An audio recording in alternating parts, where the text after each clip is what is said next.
Aloha nui kako. My name is Kehalani Headland. In this class and during my discussions and posts, I go by Brittany. Today is April 10th, 2015, and this is my island video report for the class that I am taking right now, Geography of Oceania, taught by Dr. Sasha Davis. I have been reporting on the small island nation of Tuvalu this semester. The theme that has been most prevalent and the most deserving at the same time has been the effects of climate change on these low-lying islands. Okay.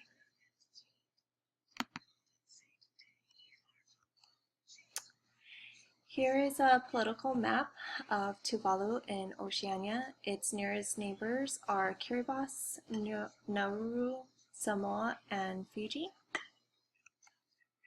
Okay. This picture on the left here was taken from a NASA space shuttle mission in 2001. And I wanted to offer some different perspectives as well. So at the top right corner, you see this boomerang shape and also a view of a seawall here on the bottom right-hand corner. So due to climate change, the rising of sea levels, ocean acidification, and especially during the El Nino seasons, this area is prone to frequent typhoon activity and disastrous cyclones such as Pam that displaced over half of the Tuvaluan residents in early March. You can just see how low-lying this area is. Okay, so here we have the Tuvaluan flag and its coat of arms. The origins of its people are from Polynesia. Frequent voyaging between, there was lots of voyaging between Tonga, Tuvalu, Samoa during pre-contact. 8 of the 9 islands were inhabited, therefore the name Tuvalu means 8 standing together. Its government is parliamentary democracy, which means they have a prime minister and they're in the Commonwealth realm. Its population as of 2012 in a census taken was 10,837 people. Its languages that are primarily spoken are Tuvaluan and English, but also Kiribati on Nui Island. So a little bit more about its geography. Tuvalu is made up of 3 true reef islands, Nanumanga, Niu Tau, and Niu Lakita, and 6 true coral atolls, Funafuri, Nanumea, Nui, Nukufutau, Nukula'elae, and Vaitapu. Here is just another map of Tuvalu and how I mentioned earlier about its nearest neighbors being Kiribati, Nauru, also the Solomon Islands, Vanuatu, Fiji, Samoa. So the constant voyaging between Samoa, Tonga, Kiribati, all happened in this area here. So this slide, you can see this young girl and she has this sign that says to the rest of the world, please could you prepare a place for my country to stay. I have been doing some research about Tuvaluan residents claiming emergency migration status or emergency citizenship in other countries such as New Zealand and Australia due to sea level rising. Just they feel it's so unsafe for them to live in Tuvalu at this point in time that they are willing to claim this emergency status so that they can gain these visas in other countries and live there. And one of the articles that I read while we were doing our island news reports was called Timeless Tuvalu, and its aim was to promote this place, and namely its capital city of Fangfale, as appeasing to tourists while moving its native inhabitants elsewhere. So the increase of migration to Fengfale from the outer islands, as I mentioned before here, you can move back a couple slides. So all of these islands are moving to Funafuri, where the capital of Fengfale lies. So back to this slide. It's just put an extreme strain on their already limited natural resources. The 10,000 citizens of Tuvalu are blatantly aware of the challenges they face due to climate change and urbanization. I apologize, my 3-year-old is having dinner next to me. So therefore, a proposal has been made in lieu of preventing the imminent climate change, and they're not seeking to necessarily solve those problems. That migration to other nations, countries, and islands be seen as a viable solution. The plan that has already been in motion is called the Pacific Climate Change and Mobility, that is funded by the EU and implemented by the UN Economic and Social Commission for Asia and the Pacific. Their hope is to increase awareness about the positive aspects of voluntary migration, to work closely with the governments to ensure its benefits, and to lessen the hardships that forced migration may cause. They would suggest that through voluntary migration, opportunities for work, technological advances, income through remittances, and the reduction of demand on natural resources are beneficial to all. So I think it's a pretty interesting concept, that this forced migration will not necessarily prevent imminent climate change, but lessen the pressure on the residents who are unable to move at this time.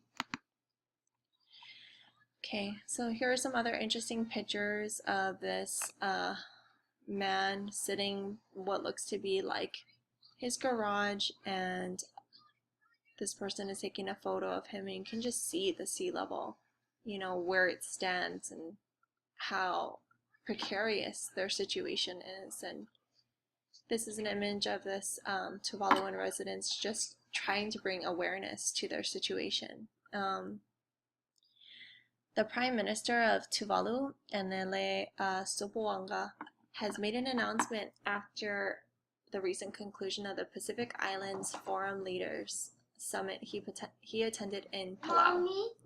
And so he is concerned that if small island states do not band together now to form a united front, then they will be aimless and alone, especially in the face of the wider international community. These states are Tuvalu, Kiribati, Cook Islands, Nauru, and Niue. All of these states have decided to work in conjunction and in unison with one another. The main idea is to continue to be on the same canoe and use leverage to voice our concerns, the unique concerns, to the wider forum membership, and of course to the wider international community. What the Prime Minister is speaking of is imminent climate change and the danger it poses to their residents, to the people of these island nations. It must be very disconcerting to have a position of leadership in these uncertain times. Something that I found really prevalent in my readings about this small island nation is that most of their residents believe in their Christian faith, and they truly believe that they will not suffer from any type of flooding, and they quote scripture to anyone who questions how long are you going to be in Tuvalu for, and what's going to happen when this island eventually sinks, or your residents. And they're really quick to say that not regardless of what is happening, but basically God won't allow it to happen. Okay, so I'm sure you're interested in what is being done currently to help the situation for Tuvaluan residents. And as of January 16, 2014, Tuvalu now has a panel of consultants that will serve the nation by reporting to the Prime Minister, guiding the government in ways to best manage climate change. This advisory council on climate change will aim to assess each and every possible solution that allows their nation to be sustainable, along with effectively handling the government response to the imminent crisis posed by climate change. At their first meeting, they discussed the terms of reference. The group is part of a bigger organization, the National Climate Change Response Process, that serves to advise the government that was established for the same purpose. They will see to it that the communities are kept informed about current strategies and solutions as they progress. Tuvalu hopes to be a new leader that emerges in its response to climate change on a global level. So you can see that many of the residents are blatantly aware and informed about climate change and how it's affecting their livelihood, as you can see from this man in the top left, or this young man. These children who are being swept, not swept, but they're playing in these high tides that are sweeping the roads. Some of the larger tides are referred to as king tides, and the change in depth can be up to 3.4 meters. That's 9 feet. We would never see that, or we don't normally see that. And this is something that they're used to during certain months of the year, during, I think it's between October and May. And this woman here just wants everyone to know how desperate they are for awareness to be brought to their situation. She says, you can see it here, climate change in Tuvalu is getting very serious. This is something that they live with day in and day out. Another solution that their prime minister has promised to the residents of Tuvalu is that Tuvalu plans on relying solely upon solar energy for power by the year 2020. Commitment to this goal comes after a recent discussion at the Pacific Islands Forum in Majuro. This overlying theme was to bring awareness to the current global warming situation and the reduction of greenhouse gas emissions from participating countries and nations. Their prime minister would like to take Tuvalu successfully into the next generation and beyond by using renewable energy and releasing their dependency upon petroleum. In this, they hope to align themselves with powerful nations in order to reach their goal. So, kind of just wrapping it up, the residents of Tuvalu are finding their own solutions to climate change. They deal with it day in and day out. Their leaders are actively pursuing each and every possible solution to their situation. I mean, it's not feasible for everyone to just leave where they have lived and where they're from for generations and generations. As a Polynesian person, you are connected to your place, to your land, intrinsically and genealogically. You have this strong tie. So they need help. They are in desperate need for help. It's getting precarious for each and every citizen of Tuvalu, especially with the frequent occurrence of cyclones and typhoons that make them susceptible to increased damage. And like I said earlier, this most recent cyclone has displaced over half of their residents. So thank you, and I hope that this little video will bring awareness to Tuvalu through this course, and thank you for bearing with me.